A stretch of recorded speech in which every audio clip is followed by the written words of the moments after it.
SSC GD की slot booking होगी तो आपको ये दिक्कत होता होगा कि कौन सी डेट मिले। तो मैं आपको ये बताऊंगा कि कौन सा डेट में सबसे बेस्ट रहता है। देखो नॉर्मलाइजेशन एसएससी में लगता है ये तो आपको पता होगा, लेकिन नॉर्मलाइजेशन के क्या क्या फ़ायदे हैं और ये काम क्या करता है कोई नहीं बताएगा। तो देखो मैं नॉर्मलाइजेशन की एक सिंपल आपको शुरू में टिक दे रहा हूँ कि मान लो मेरा 140 नंबर आया और आपका 120 नंबर आया, तो टॉपर कौन कहलाएगा, मैं या आप? सोचो। तो इसमें लगता है नॉर्मलाइजेशन। अगर इसमें नॉर्मलाइजेशन लगा तो मेरा 140 नंबर है और आपका 120 नंबर है, तो आप टॉपर कहलाओगे, मैं आपसे नीचे रहूँगा। तो ये कैसे काम करेगा? नॉर्मलाइजेशन के बहुत से फ़ायदे हैं, वो मैं आपको फ़ायदे भी गिनाऊंगा। उससे पहले मैं आपको ये बोल दूँ कि जैसे देखो एग्ज़ाम कब से स्टार्ट है, 23 तारीख से स्टार्ट है। तो मैं ये सोच रहा हूँ कि 24 या 25 को मैं अपना डेट रख लूँ, यानी 24 या 25 को जब मैं एग्ज़ाम दे कर रहा हूँ तो मैं आपको बताऊँ, और 24 या 25 आप 26 या 27 को रख लेना, जिससे मैं आपको बताऊँगा कि मेरा एग्ज़ाम कैसा गया।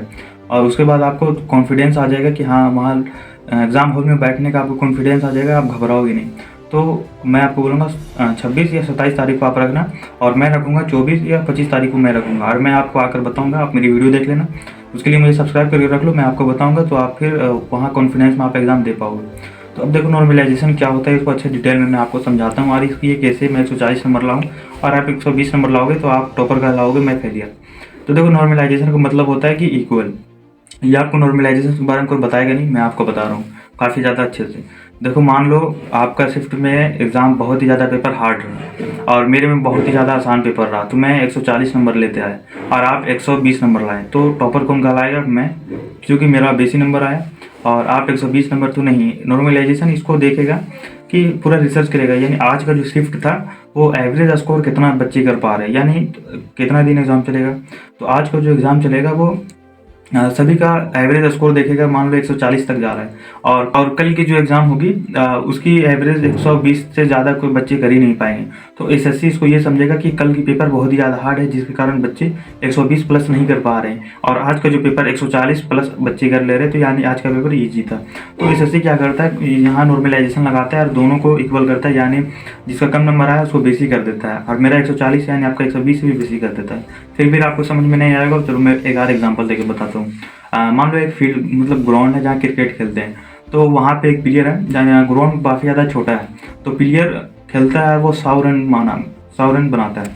तो वही दूसरा फील्ड में बड़ा फील्ड है, तो वहाँ के प्लेयर 70 रन बनाता है, तो विजेता कौन हुआ, यानी 100 रन वाला कि 70 रन वाला? 70 रन वाला, क्योंकि उसका ग्राउंड बड़ा था, और ये जो 100 रन बना लिया, इसका ग्राउंड छोटा था, जो कि छक्का चौका मार के ये बना लिया। और जो बड़ा ग्राउंड है तो वहाँ दिक्कत होगी, तो इसी यही एसएससी देखता है। इसमें भी आपको समझ में नहीं आएगा, तो मैं आपको एक और एग्जांपल देता हूँ। आप साइकिल से चल रहे हो और मैं मोटरसाइकिल से चल रहा हूँ, यानी मैं मोटरसाइकिल से 10 किलोमीटर चल गया और आप साइकिल से 7 किलोमीटर गए, तो विजेता कौन रहा? मैं या आप रहे। क्यों? क्योंकि मैं मोटरसाइकिल चला, यानी मुझे इजी पेपर मिला और आपको हार्ड पेपर मिला। तो नॉर्मलाइजेशन इसी में लगता है कि अगर आपका पेपर बहुत ही ज़्यादा हार्ड रहा और मेरा इजी रहा, तो अब मैं आपसे, मेरे से ज़्यादा आपका नंबर बढ़ेगा। तो ये होता है नॉर्मलाइजेशन। ये आपको मुझे नहीं लगता समझ में आया होगा, पर किन्हीं लोगों को समझ में आ गया होगा। तो देखो नॉर्मलाइजेशन का फ़ायदा आपका तभी होगा जब आप अच्छे से पढ़ोगे, क्योंकि देखो अगर आप 80 प्लस स्कोर नहीं कर पा रहे हो और आप सोचोगे मैं 120 प्लस करूंगा और नॉर्मलाइजेशन लग जाए, यानी हार्ड पेपर उसमें लग गया नॉर्मलाइजेशन, तो मेरा नंबर 140 प्लस कर देगा, यानी मैं टॉपर में आ जाऊंगा। तो नहीं, आपको अच्छे से पढ़ना पड़ेगा, क्योंकि अगर एग्जाम पेपर हार्ड रहा तो आपके लिए 120 प्लस करना हार्ड हो जाएगा, और ईजी रहा तो आप 140 भी करके कोई फायदा नहीं, आप टॉपर नहीं आओगे। तो एग्ज़ाम हार्ड पेपर रहे या नॉर्मल रहे वो मैटर नहीं करेगा, मैटर करेगा आपकी तैयारी, आप किस तरीके से तैयारी की हो। तो आपको टेंशन नहीं लेने का, बस समझ लो नॉर्मलाइजेशन इक्वल करता है। बस आपको ये समझना है कि नॉर्मलाइजेशन मतलब फ़ायदा इसे ये होगा कि आप ज़्यादा आपका पेपर हार्ड रहे या नॉर्मल रहे उससे फ़र्क नहीं पड़ेगा। आप हार्ड पेपर रहेगा तो आप कम नंबर लाओगे, लेकिन नॉर्मलाइजेशन के कारण आपका ज़्यादा नंबर आ जाएगा।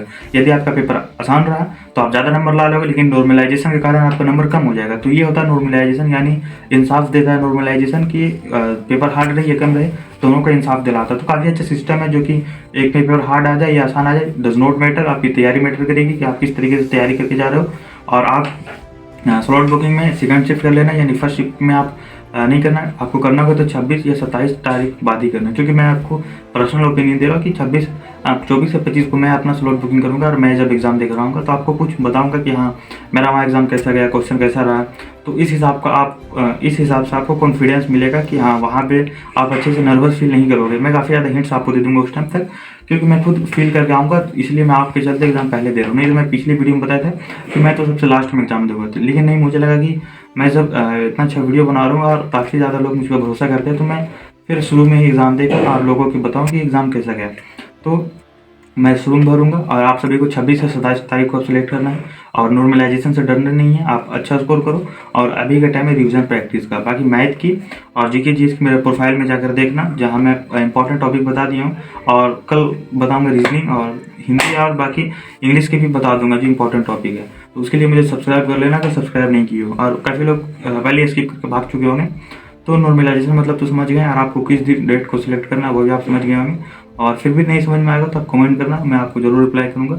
और हैंड रिटेन नोट्स मैं पूरी टेलीग्राम पर डाल दिया हूँ, जिसकी लिंक आपको मेरे डिस्क्रिप्शन में मिल जाएगी। तो वहाँ जाकर हैंड रिटेन नोट्स लेना और उसके अच्छे से रिवीजन करना। तो मिलते हैं फिर अगले वीडियो में। आज के लिए जय हिंद।